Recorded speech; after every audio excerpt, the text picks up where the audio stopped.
Israel और फलस्तीन के बीच जो जंग चल रहा है उसके बीच इजराइल के डिफेंस मिनिस्टर का टेरर ऑर्गेनाइजेशंस को काफी बड़ी धमकी दी गई है। और धमकी क्या है इसके बारे में आपको डिटेल्ड इंफॉर्मेशन देंगे।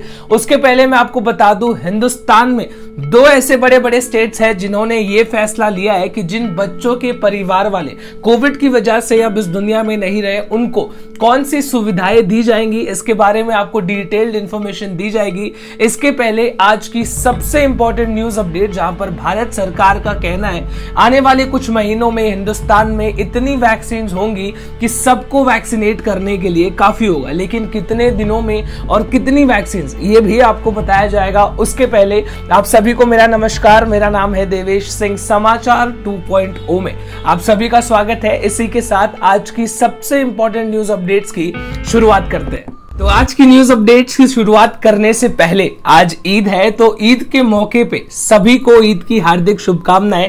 ईद के मौके पे आज की न्यूज अपडेट्स की शुरुआत मैं पॉजिटिव न्यूज से करना चाहता हूं। कुछ अच्छी खबरें आपको सुनाता हूं। हिंदुस्तान में दो स्टेट्स ने काफी बेहतरीन फैसले लिए हैं, जो कि मध्य प्रदेश और गुजरात है। जहां पर मध्य प्रदेश की सबसे बात करूं पहले, तो मध्य प्रदेश के चीफ मिनिस्टर ने कल ये अनाउंस कर दिया कि जितने भी बच्चों के परिवार वाले कोविड की वजह से अब इस दुनिया में नहीं रहे, उनको बिल्कुल भी मुफ्त में फ्री में एजुकेशन दिलाई जाएगी जब तक वो पढ़ना चाहते हैं, और उनको 5-5 हजार रुपए हर महीने पेंशन दिया जाएगा। ठीक उसी तरह गुजरात ने भी ये फैसला लिया कि जिनके परिवार वाले अब नहीं रहे कोविड की वजह से, उनको हर महीने 4,000 रुपए का पेंशन दिया जाएगा।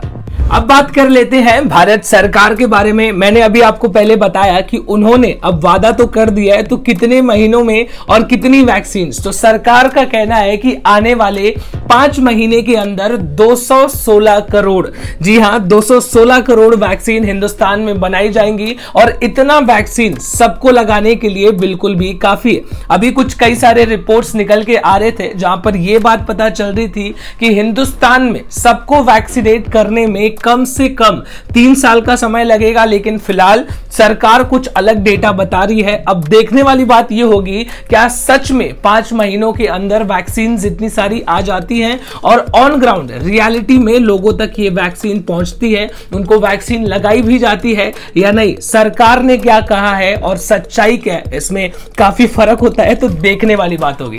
इजराइल में चल रहे हमले के बारे में बात करते हैं, जहां पर वहां के डिफेंस मिनिस्टर का कहना है कि हम टेरर ऑर्गेनाइजेशंस के ऊपर लगातार हमले कर रहे हैं और आने वाले समय में और जोर से हमला करेंगे, क्योंकि आतंकवादियों ने यह डिसाइड किया कि वो इजराइल के ऊपर हमला करेंगे।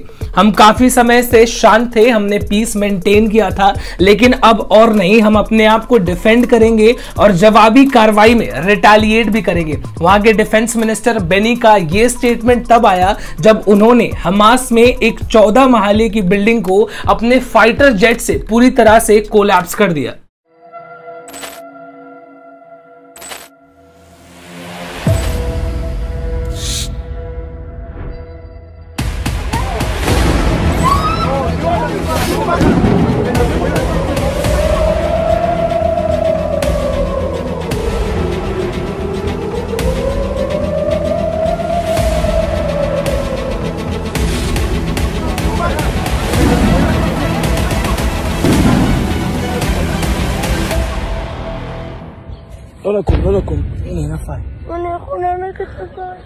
अब आपसे करते हैं बंगाल के बारे में कुछ बात, इसके बाद दिल्ली की भी क्लास ली जाएगी, लेकिन फिलहाल बंगाल से शुरुआत करते हैं। तो कल बंगाल के गवर्नर जगदीप धांगर बंगाल के उन इलाकों में पहुंचे जहां पर वायलेंस किया गया था, लेकिन लोगों ने उनकी गाड़ी को, उनकी कॉन्वॉय को पहले ही रोक दिया।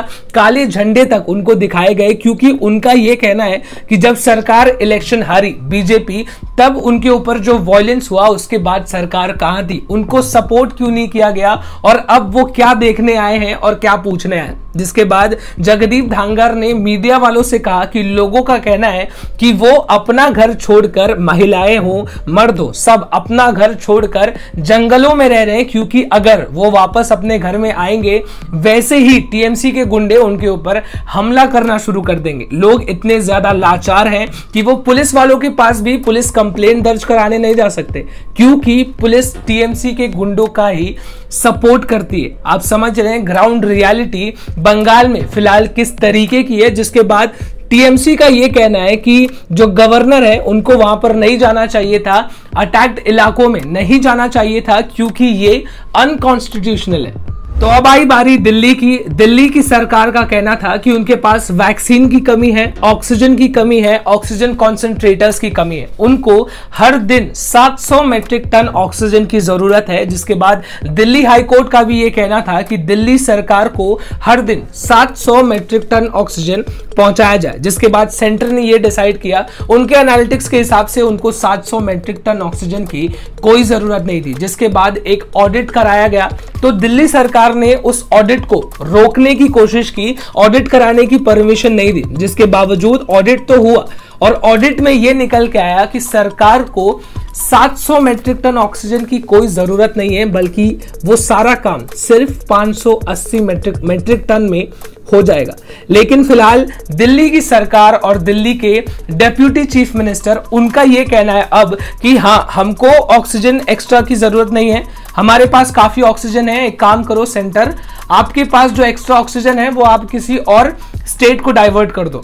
मतलब कभी ये कहते हैं कि हमको ऑक्सीजन की कमी है, हमारे पास ऑक्सीजन कम है, कभी ये कहते हैं कि नहीं हमारे पास ऑक्सीजन भरपूर है, हमको कोई कमी नहीं है, एक काम करो आपको चाहिए तो आप थोड़ा सा रख लो।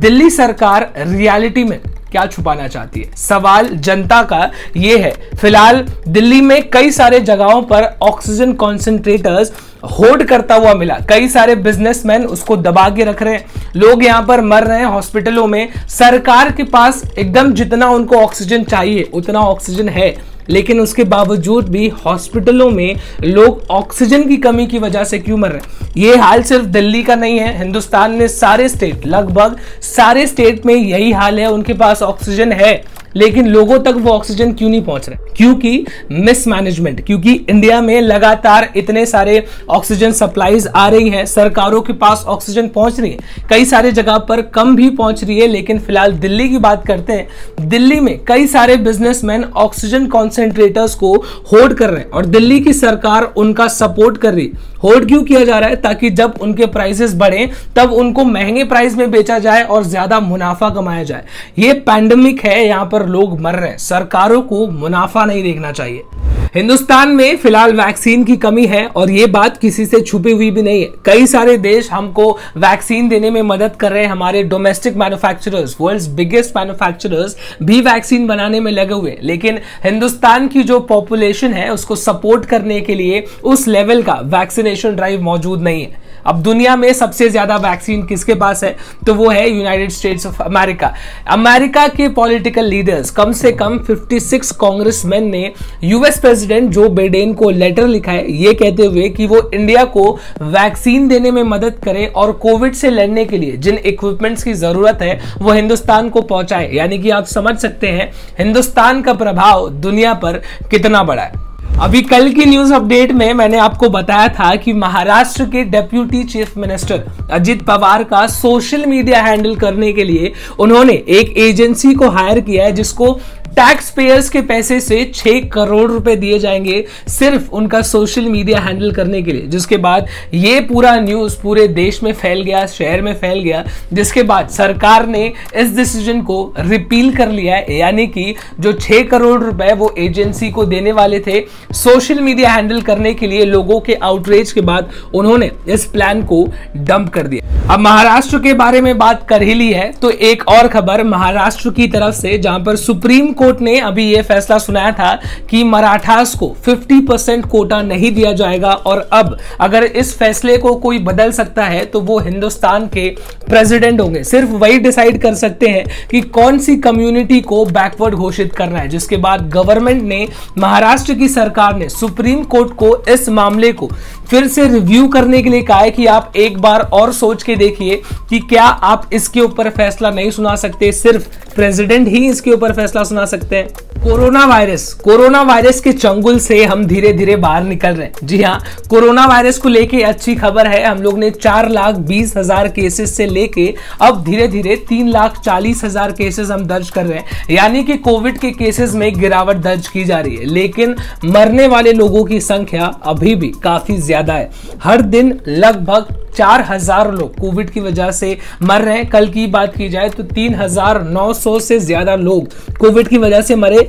तो अच्छी खबर यह है कि कोविड के केसेस में गिरावट दर्ज की जा रही है, लेकिन मरने वाले लोगों की संख्या अभी भी कांस्टेंट है।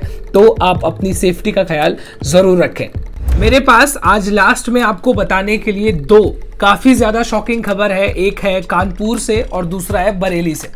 तो सबसे पहले बरेली की बात करते हैं, जहां पर एक 16 साल की लड़की का 21 साल के लड़के ने रेप किया, जिसके बाद उसको अबक कर दिया गया, यानी कि उसका किडनैप कर दिया गया। लड़की जब घर पे वापस नहीं आई तो उसके पिता ने पुलिस स्टेशन जाकर कंप्लेंट दर्ज कराने की कोशिश की, लेकिन पुलिस वालों ने कंप्लेंट दर्ज नहीं की। 10 दिनों तक उसका पिता रोज पुलिस स्टेशन जाता रहा कंप्लेंट दर्ज कराने, लेकिन पुलिस वालों ने 10 दिनों तक पुलिस कंप्लेंट दर्ज नहीं की। जिसके बाद लखनऊ के आईजी के पास इसका पिता जाता है, फिर जाके कंप्लेंट दर्ज कराई जाती है और आईजी ने उन पुलिस ऑफिसर्स के खिलाफ एक्शन भी लेने के लिए कहा जिन्होंने कंप्लेंट दर्ज नहीं की। दूसरी शॉकिंग खबर जो मैं आपको सुनाने वाला हूं वो कानपुर की है। कानपुर में दो कपल्स ने अपने न्यू बॉर्न बेबी को, सिर्फ 3 महीने का बच्चा था उनका, उन्होंने उस बच्चे को एक बिजनेसमैन को बेच दिया 1.5 लाख रुपए में। क्यों बेचा? क्योंकि उनको एक कार खरीदनी थी। एक कार खरीदने के लिए उन्होंने अपने नए बच्चे को, बस 3 महीने का था, उसको बेच दिया। जिसके बाद उनके दादा दादी ने पुलिस कंप्लेंट दर्ज की, तब जाके बच्चे को वापस लाया गया। मतलब देश में ऐसा भी किया जा रहा है। फिलहाल इसी के साथ आज की न्यूज अपडेट्स में बस इतना ही। कल आपसे फिर से मुलाकात करेंगे, तब तक आप अपना ख्याल रखिए। This is me Devesh Singh signing off. जय हिंद।